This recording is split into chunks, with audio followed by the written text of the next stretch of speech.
Well, hello guys, and welcome back to another Genlock review.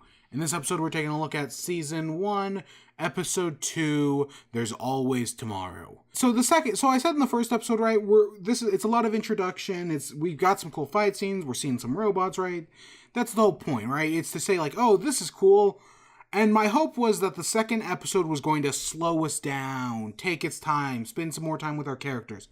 And that's exactly what we got. And I am happy, because it is important to spend our time with characters, especially because we're getting introduced to like 4 new characters right here, right now. So it makes sense for them to do it. I know some people want the action, and there's a teeny bit. But spending our time with our characters and getting to know them, or just we don't even really get to know them that much. It's more of just introduction. But that's what we needed. That's what the show needs. In the next episode, we can go do some crazy robot shit. But for right now, it's nice to slow it down. I didn't talk about it last time, but the opening, so in the anime fashion, usually the first episode doesn't have an opening because the opening's at the very end of the episode. And yeah, that's how the first episode was, and I didn't talk about it, but the opening is fine. It's fine. It's some action shots. I'm just personally speaking, I'm a fan of shorter intros. 30 seconds is a sweet spot. This is like a minute and a half. It's fine. Again, we get it. There's a song. It's good. Again, I'm not a music critic, so I couldn't tell you any better than that. But I think it's fine. So it starts off exactly where we left off. It's like they've just seen a ghost. Ha ha ha ha. That's the joke the episode starts with. There's a lot of cool little things with the reflections in this episode. I've got the one in the eyeball here at the beginning. There's some ones later on. They all work. But then David Tennant's character, Weller? I think it's Weller. I'm trying to learn character names. I really am. And he's like, okay, let me explain what's going on. This is, even though he's dead, he's not actually dead. We were able to recover Chase after the events of New York 4 years ago, and we've been keeping him a secret because he's compatible. It's a 1 in a million thing. Now, it's been a while since I've taken, like, statistics or anything like that, but in a world of 7 billion people, 1 in a billion is still a lot. It's like, is it 70,000 or 700,000? That's still a lot of people, man. If they had said 1 in a billion, I would have. But he's explaining how this stuff works. That the mechs. So the mech suits we saw in the last episode, they gave them a name because everyone needs a name these days. Holon. Yeah. Okay. I'm. If it means something, I don't get it. If it's a reference, it flies over my head. When I say reference, I mean like a biblical reference or something like that. But yeah, he's explaining how this whole thing works, and I kind of guessed this by watching the first episode, that what they do is it's a drone, but it's got a human brain in it. The easy comparison is Avatar, right? Where they had the Avatar, they go into the tubes, and then boom, they're in their avatars. The difference here is this isn't a shitty movie. God, it's crazy that that's the highest grossing movie of all time. But yeah, so he's explaining it, and the process of putting your brain into the mech is known as Genlock. Yeah, it's basically what I expected after watching the first episode and how everything's played out. I like on the animation front, it's a very simple thing, but I like that Chase is just slightly transparent, showing that he's a hologram. There's the guy in the back who's also kind of transparent. That works. It's a little nice detail that I didn't notice my first time around, but it's cool. And yeah, we see what actually happened to Chase. He's not. I had guessed his brain was in a computer. That's not what actually happened. He is still technically alive, but he's missing a lot of himself, and he's in a tank. And we see. I literally just wrote down all the names on a list. Migas, Miles Luna's character. And yeah, they make another Siege joke. You know, I'm just gonna stop giving a shit. I have to. But yeah, they're still friends, and hey, this is what happened. They talk about the potential for a regen, which, yeah, you know, that's something I figured existed in this world, so it makes sense to actually hear about it. And yeah, no, it's not possible because of nanotech. It kind of reminds me of, this is a fucking obscure one.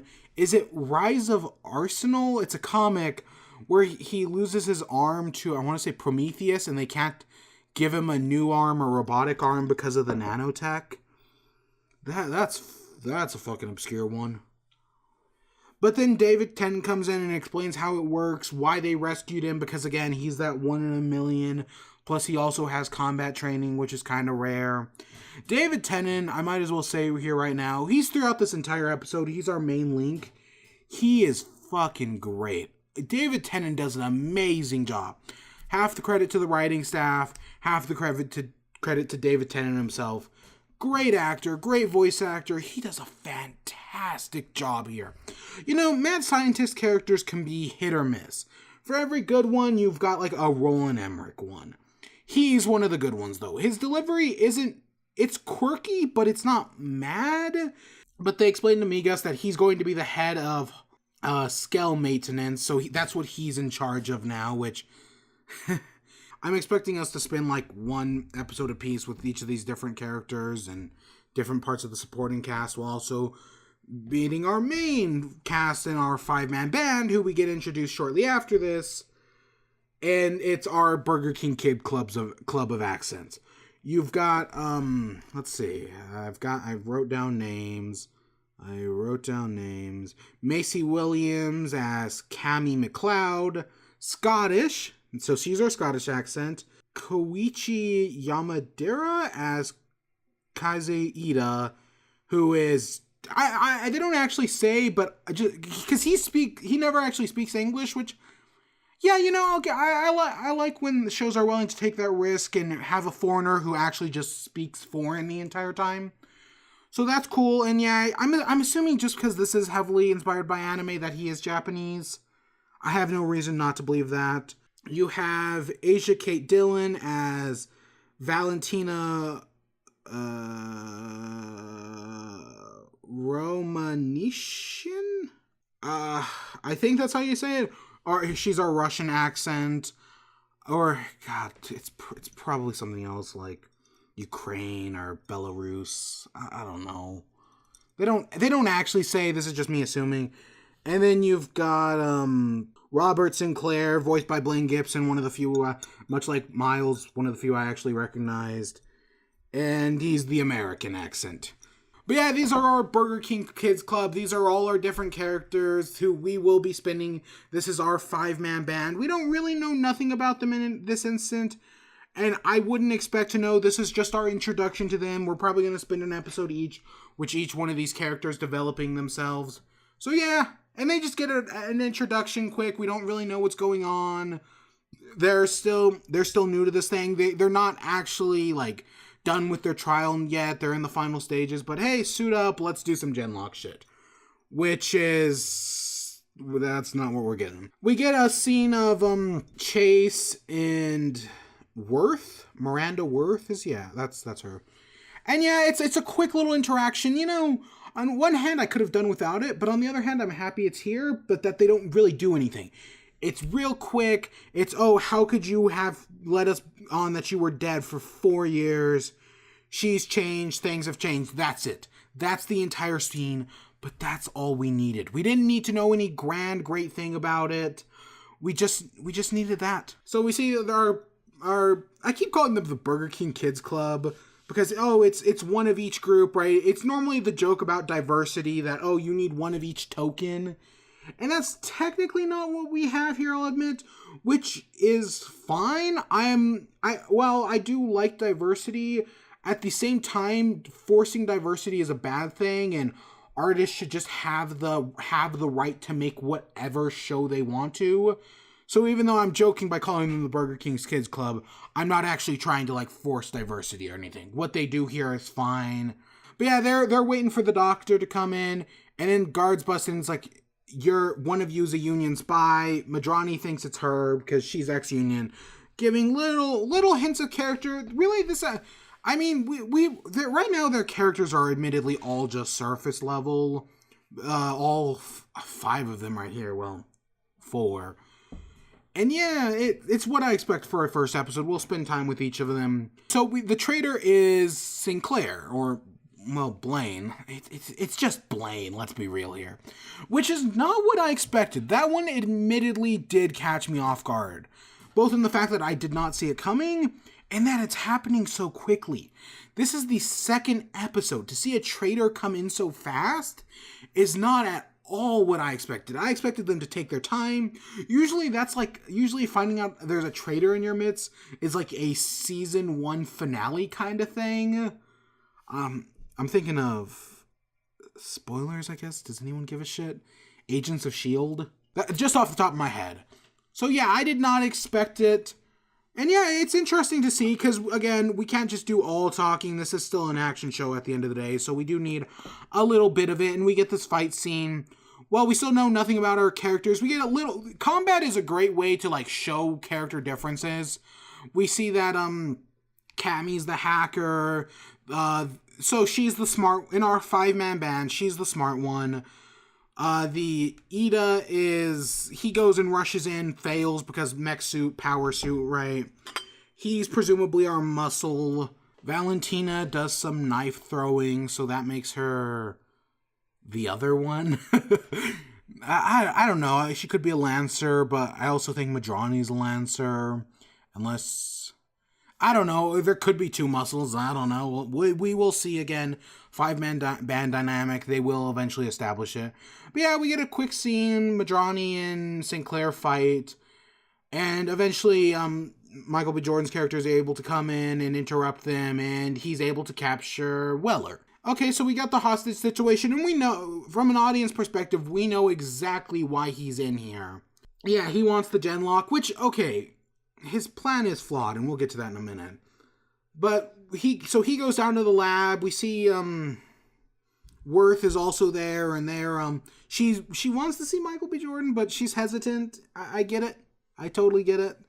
Again, it's not a lot of talking, but still showing a lot of this like character depth and whatnot that I really like. Meanwhile, Michael B. Jordan's got a good idea of what's going on, so he's like, okay, he's going to try to steal one of the Genlocks. I better be there, be prepared. Because as far as they know, he's Genlock compatible. It's a red herring for the episode. It's something that doesn't happen, which I think makes it more interesting that way. Setting up these false allegations, because, yeah, so of course he wants the Holon, and he wants to take it out. But he tries to set him up, which, again, there's a tank. It doesn't remind me of Avatar. But because he's not compatible, he just dies and they never take the mech suit. Red herring, but it works because throughout this entire episode, they're like, oh, it's a 1 in a million thing. Very few people can actually be compatible. Oh, you killed the actual Sinclair who was compatible. So that means he couldn't have been compatible. They set it all up, so of course we actually see what's going to happen if he's not compatible. And he dies.